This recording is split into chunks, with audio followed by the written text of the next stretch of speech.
Paz de Cristo, meus irmãos, mais uma vez aqui no canal Reino de Deus.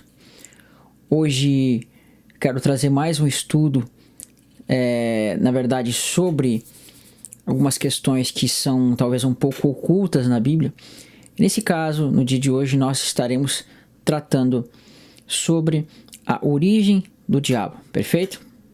Então, se inscreva aí no canal e compartilhe os vídeos, amém? Então, irmãos, basicamente, muitas pessoas têm muitas conjecturas acerca de quem seria Satanás, né, e como ele foi criado e por que ele foi criado. É claro que, obviamente, eu não teria como dar todas as respostas, até mesmo porque a Bíblia ela trata esse assunto de uma forma um tanto obscura.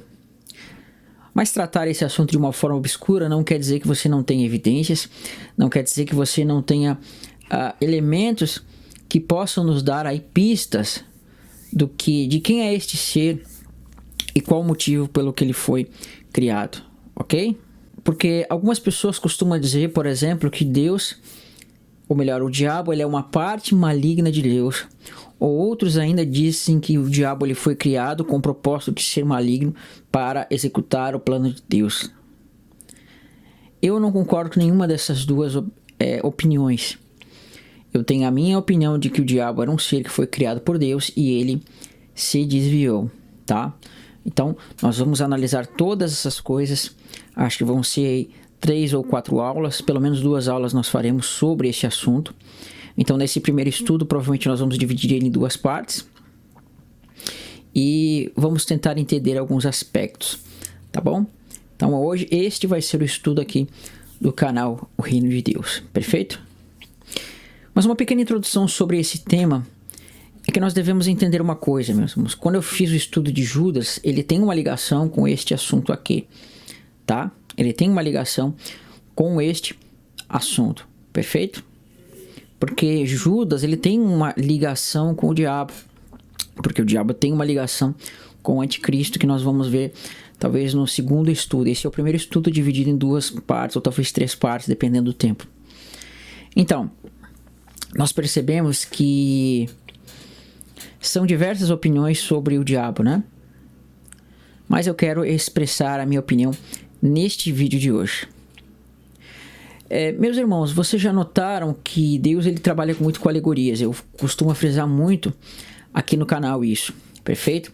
Deus ele trabalha muito com tipologias e com simbologias que tratam, por exemplo, muito do Messias. Mas você já parou para pensar, irmãos, que Deus ele também trabalha com tipologias que tratam não apenas de Cristo, mas também tratam do inimigo de Deus, que tratam também do maligno? Se você não notou isso, nessa série de vídeos que nós vamos trazer, nós vamos tratar sobre essas coisas, perfeito? Então eu convido você aí a ver o vídeo até o final e compartilhar com as pessoas também e assistir os próximos que nós faremos. Amém? Então, hoje nós vamos dar a introdução à origem do diabo, tá? Nós vamos dar a introdução à origem do diabo, tá aqui. Né? Eu fiz esse PowerPoint aqui para que a gente pudesse entender a origem do diabo. Porém, eu devo lembrar aos irmãos que esse assunto é um pouco de conjectura da minha parte. Tá? Eu não estou com esse assunto afirmando uma posição que eu tenha batido o martelo, mas sim vou explicar para os irmãos a minha posição, que para mim soa mais coerente, é o que para mim tem mais sentido na realização desse estudo, no entendimento desta matéria que se trata do inimigo de Deus, que seria o diabo, perfeito? Então aqui a gente vê a figura, né, de um anjo que eu achei na internet. Seria a figura de um querubim com uma espada, né? Não é necessariamente assim o querubim, mas eu utilizei essa imagem para expressar, né, algumas coisas que eu quero falar. E também esta imagem do dragão, que vai aparecer em Apocalipse, lá no final, o dragão com 7 cabeças, tá? Que nós trataremos aí, eu acho que no estudo 2. Perfeito? Então, o primeiro texto que vai vir à nossa mente é este texto aqui de Ezequiel 28, do verso 12 ao verso 15. irmãos, muitas pessoas costumam a utilizar esse verso de Ezequiel 28 não para falar do diabo, mas simplesmente apenas para dizer que se tratava apenas do rei de Tiro, né? Como se Deus ele quisesse falar especificamente apenas sobre o rei de Tiro aqui. Mas no meu pensamento, na minha concepção, eu não consigo pensar dessa forma. Porque a gente vai perceber que há elementos aqui que não nos permitem apenas fazer uma interpretação apenas sobre o rei de Tiro. Mas a gente vai ver que aqui, que neste contexto, há uma segmentação de vários contextos proféticos que nós vamos tratar aí ao longo desses estudos. Perfeito? Então, vamos voltar para o texto que vai nos dizer assim. Ezequiel verso 28, capítulo 28 do verso 12 ao verso 15, nós vamos ver que existem algumas expressões aqui que são proféticas, né? Por exemplo, você vai notar que essa expressão aqui, filho do homem, ela nos lembra de características que vão aparecer tanto em Daniel quanto nos evangelhos, que vão tratar Cristo como sendo o filho do homem, perfeito? Então nós sabemos que Cristo é o filho do homem. Portanto, quando Deus utiliza essa expressão filho do homem para falar de Ezequiel, certamente ele queria nos dar um fundo para tratar do Messias, que também é chamado de filho do homem. E este chamado de filho do homem vai dizer assim, sobre ele, né? Filho do homem, levanta uma lamentação contra o rei de Tiro e diz-lhes, assim diz o Senhor Deus, tu és o sinete da perfeição, cheio de sabedoria e formosura. Estavas no Éden, jardim de Deus. De todas as pedras preciosas te cobrias, né? Aqui, essa expressão te cobria, ela é importante, porque na verdade a expressão coberto aqui não é cobrir, mas é adornado. Essa expressão aqui é uma expressão que tem o sentido de adornado, que é a mesma expressão que vai estar aparecendo aonde? Lá na Nova Jerusalém. Tá? A Nova Jerusalém ela é adornada também. Então fala-se de adornos, fala no sentido de a pessoa ter joias sobre si. Então ele trazia joias sobre si. E aí nós vamos ver que vai ter aqui. O que vai ter aqui para nós? Vai falar de algumas pedras, o sárdio, o topázio, o diamante, o berilo, o ônix, o jaspe, a safira, o carbúnculo, né? E a esmeralda. De ouro se fizeram os teus engates e os ornamentos no dia em que foste criado. Foram eles preparados. Aí vai dizer que tu eras o querubim da guarda, o que? Ungido. Essa expressão ungido aqui é a expressão Mashiach, né? Messias, no qual vai dar origem à palavra grega Cristo. E vai ser chamado de...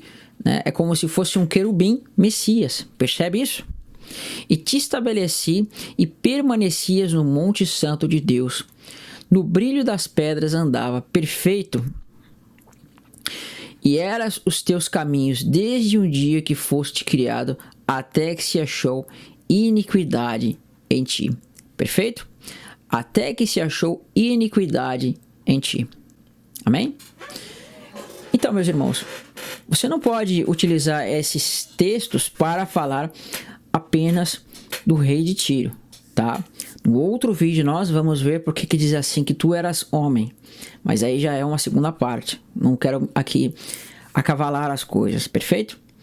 Mas a questão é que Deus ele está mostrando uma simbologia e alguns aspectos que não tem como você associar com o rei de Tiro. Por exemplo, o rei de Tiro diz que ele era perfeito, não é isso? Só que a gente vai ver que essa expressão perfeição que está ali é uma expressão no sentido de não ter defeito. Só que todo homem, irmão, ele nasce com defeito.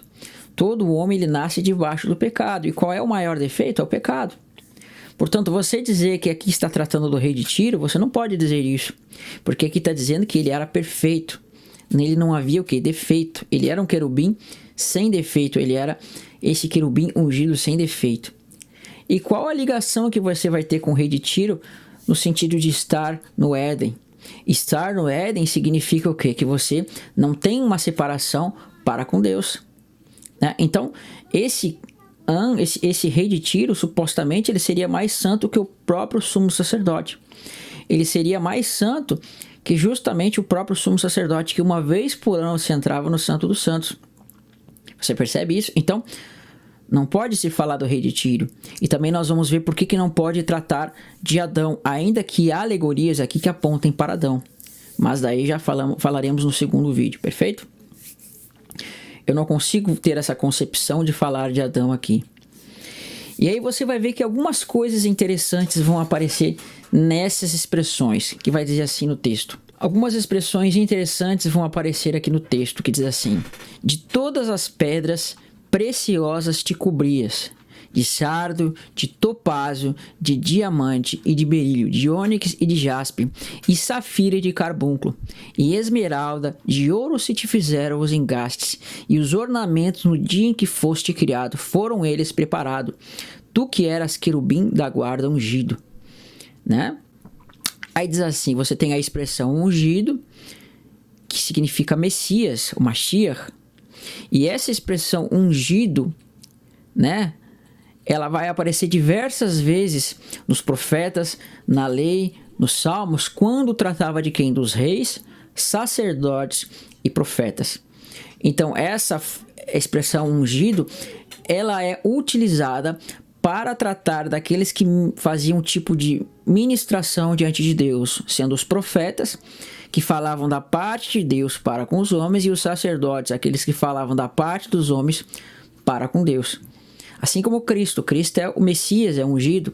Ele é tanto profeta, quanto rei, quanto sacerdote, né? E aí você vê que esse aqui que está sendo chamado de rei de Tiro, você vê que primeiro é falado sobre ele como sendo um rei, perfeito? Mas também é falado como sendo com ele como um sacerdote. Você sabia que aqui tem uma expressão que está apontando para um sacerdócio? Muitas pessoas não olharam para isso. Só que esse querubim, ele está utilizando o quê? Um peitoral. Ele está utilizando as mesmas pedras, né? E os mesmos engastes do sumo sacerdote. E porque diz assim, você vê que fala das pedras, do topázio, do sarjo, do diamante, etc, etc. E estas pedras eram pedras que se utilizavam onde? No peitoral do sumo sacerdote. Amém? Essas pedras, elas se utilizavam no peitoral do sumo sacerdote, e nessas pedras estava escrito o quê? O nome das 12 tribos dos filhos de Israel. Então, o que eu estou vendo aqui é que você está vendo que um querubim, sendo chamado de rei de Tiro, né? Sendo chamado de rei de Tiro, ele utilizava engastes, como vai falar aqui, esmeralda de ouro, se te fizeram os engastes e os ornamentos no dia que foste criado. Então, no dia que ele foi criado, você vê que foram colocados sobre ele engastes, né? Que seria o quê? Os engastes é essa parte aqui. Essa parte que se liga uma nas outras para fixar o peitoral aqui no peito do sacerdócio. Então, quando você vai na lei, olha o que vai dizer assim sobre o sumo sacerdote. Essa aqui é a figura dos engastes, tá? De ouro que prendia no corpo. Vai dizer assim, farás também engastes de ouro. Olha só, falando do sumo sacerdote agora. Farás também engastes de ouro e 2 correntes de ouro puro, obra fieira, as farás, e as correntes de fieiras penderás nos engastes. Farás também o peitoral do juízo de obra de esmeralda, conforme a obra da estola sacerdotal. E farás de ouro, estofo azul, e púrpura e carmesim, e linho fino retorcido os fará. Quadrado duplo será 1 palmo, e seu comprimento de 1 palmo sua largura. Colocará nele engastes de pedra, com 4 ordens de pedras. A ordem de sásio, de topázio, de carbúnculo será a primeira ordem. A segunda ordem será de esmeralda, safira e diamante. A terceira ordem será de jacinto, de ágata, de ametista. E a quarta ordem será de berílio, de ônix, jaspe. E elas serão guarnecidas de ouro nos seus engastes. Perfeito? Então você percebe que o sumo sacerdote, ele utiliza as mesmas coisas que aquele querubim ungido estava utilizando naquele contexto que nós vimos de Ezequiel. Você consegue ver aqui que Deus ele estava querendo nos mostrar algumas coisas, né? Deus ele estava querendo nos mostrar algumas coisas. Por que Deus ele colocaria sobre aquele querubim as pedras que vão estar aparecendo aonde? No sumo sacerdote. E consequentemente você vai ver que em Apocalipse essas pedras elas vão estar sendo mostradas como a Nova Jerusalém.